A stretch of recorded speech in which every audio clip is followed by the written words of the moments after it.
Walk into a hospital in Dubai, a cruise ship in Italy, a small town in Canada, a construction site in Qatar, a nursing home in Japan. There's a strange pattern people keep noticing. Somehow, there's always a Filipino there. Not always in the spotlight, not always in charge, but always present. The nurse who remembers your name when everyone else just reads the chart. The crew member who notices you haven't eaten. The caregiver who stays 5 minutes longer without being asked. The worker everyone quietly depends on when something goes wrong, and people feel it, even if they can't explain it. They trust them. They rely on them. They feel calmer around them. People joke about it. Filipinos are everywhere. Do they have clones? Do they come with the building? It's said lightly, almost as a compliment, almost as a mystery. But here's the part most people never stop to ask. Why? Why do Filipinos adapt so fast, feel at home so quickly in places that aren't home at all? Why do they seem comfortable in countries whose languages they barely speak, in systems they didn't design, in cultures that weren't built for them? It's not confidence. Most Filipinos don't arrive feeling confident at all. It's not language. Many arrive speaking only enough to survive. It's not even friendliness, because friendliness alone doesn't earn trust.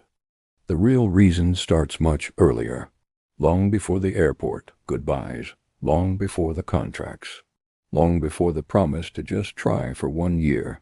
It starts in childhood. Most Filipinos grow up in houses that are never quiet, not because they're loud, but because they're full. Someone is always coming in. Someone is always staying over. Someone is always asking for help. A cousin sleeping on the couch. An aunt needing money for school fees. A neighbor borrowing rice again. A relative you barely know suddenly calling you, anak. Privacy is rare. Personal space is flexible. And silence is never empty. From a very young age, Filipinos learn something subtle but powerful. Your life is not just yours. Your comfort is connected to other people. You don't eat until everyone eats. You don't start unless everyone is ready.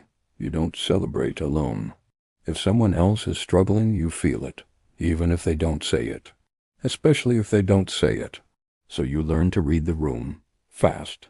Who is tired but pretending they're okay? Who needs help but doesn't want to ask? Who should speak right now and who should stay quiet? This isn't taught in school.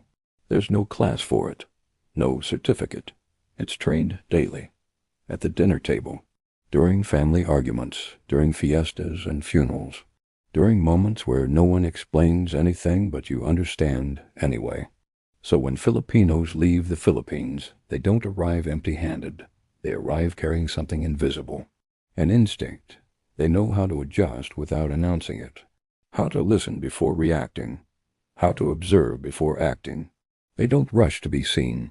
They wait to be useful. In many countries, people introduce themselves with opinions. What they believe, what they want, what they stand for.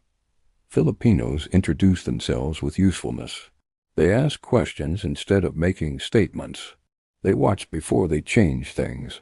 They adapt before they assert. They don't ask, what do I deserve here? They ask, how do I fit here? And slowly, quietly, they become indispensable. But that's only the surface. There's a deeper reason this works. Filipinos grow up with instability as a normal condition. Typhoons that arrive without warning. Power outages that interrupt dinner. Floods that cancel plans. Economic uncertainty that reshapes dreams. Political chaos that teaches you not to expect much. Plans change. Life interrupts. You learn not to panic. You adapt or you fall behind. So when a Filipino lands in a foreign country and things feel unfamiliar, it doesn't register as a crisis. It feels familiar.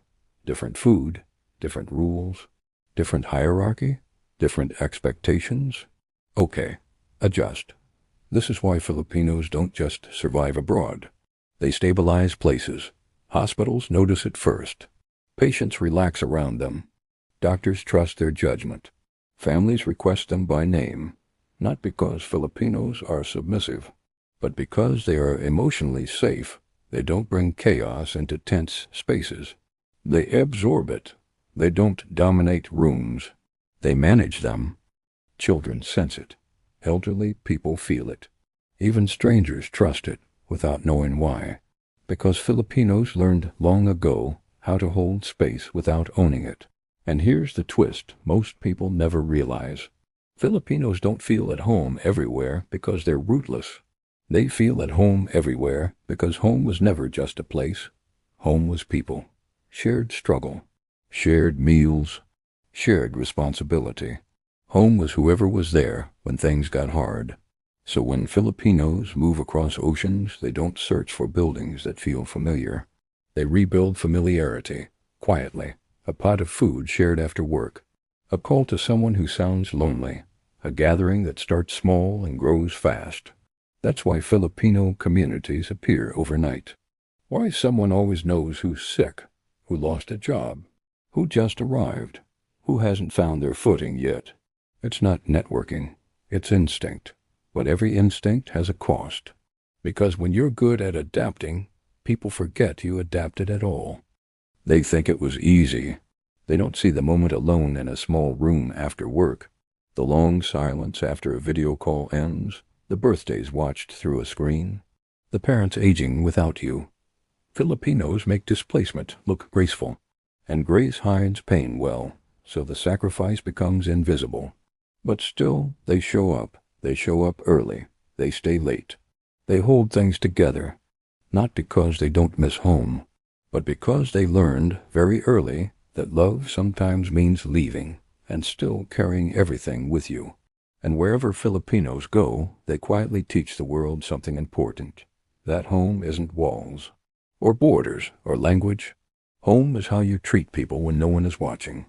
And somehow, wherever they land, Filipinos remind the world how to feel at home again.